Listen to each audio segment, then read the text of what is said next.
In this class, we're going to look at how to create a menu. So under appearance, simply click on menu. So here we'll be able to either edit an existing menu or create a new menu from scratch.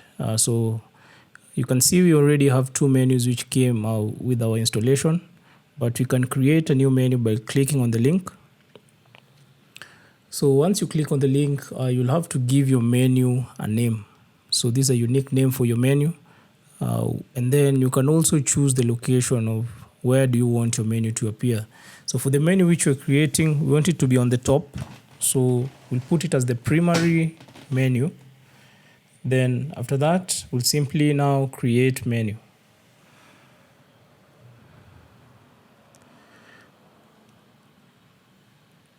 So once we click create menu, you'll have to give it some time for it to load. And once it loads, now we'll be able to add in the different parts or the different pages of what we want to appear on the menu. So under view all, those are all the pages which we've created. So we can click a couple of them, let's say around 5 pages, and then add to menu. So once we add them to the menu, we can rearrange them in the order which they occur. We can simply just save. Now once we save, we can look at the actual website and see if our new menu now appears. So to do that, we simply type in the domain and view if our changes have been effected. So it's immediate. We can see the changes have been effected immediately. We can also try and rearrange the order of the pages. So let's say we want to take all courses to be the second part. We simply drag it and save menu. And now if we go back to our page and refresh, you'll realize that the all courses has now come into the second part. So that's something important to note. Then we can do additional customizations to our website, or rather to our menu. So for you to add some new pages, simply click on the pages and click add to menu. So there's also what is referred to as a drop-down menu. So under a name or on the menu, you can also have different pages below it. So that's what we'll try to add right now.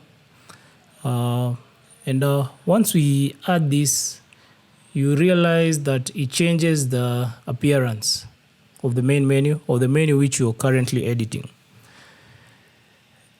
And this will happen once you highlight. If you scroll over the top of the name, we'll realize that below it, the other names will appear.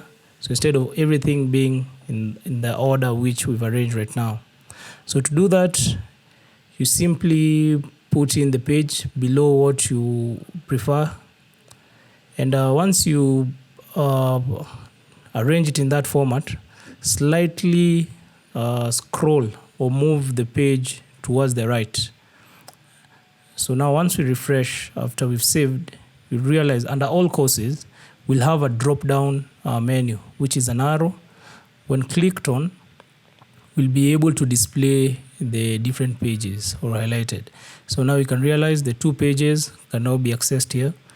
And you can also add a drop down to a drop down. So this is good when you have multiple pages and you want all of them to appear in the main menu, but you want your website not to look disorganized. It can look very disorganized if you have maybe over 10 pages appearing in one straight line. So now if you go to all courses, under all courses you'll realize we have one step, and once you highlight that, to get the next step of the next page.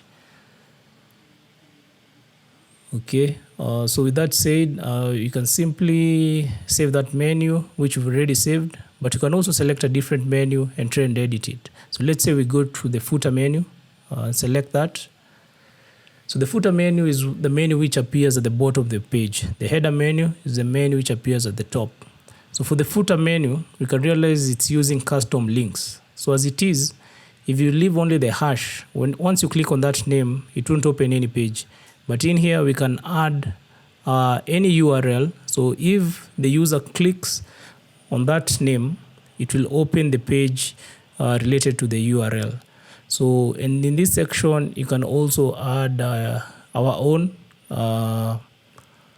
custom link. So remember, if at the URL you add hash, the name will only appear in the menu, but it can't be clicked. If you click it, it won't open anything. So we can try and add something just for demonstration purposes.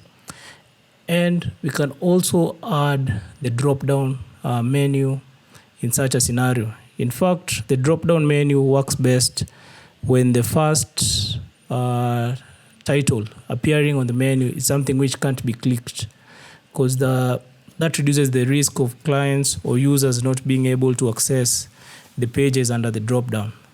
So with that said, we can adjust one of them, click save, then go back to the main page. Now, if we refresh this page, you realize the menu at the bottom of the page will be able to change to reflect all the changes that we've just done right now.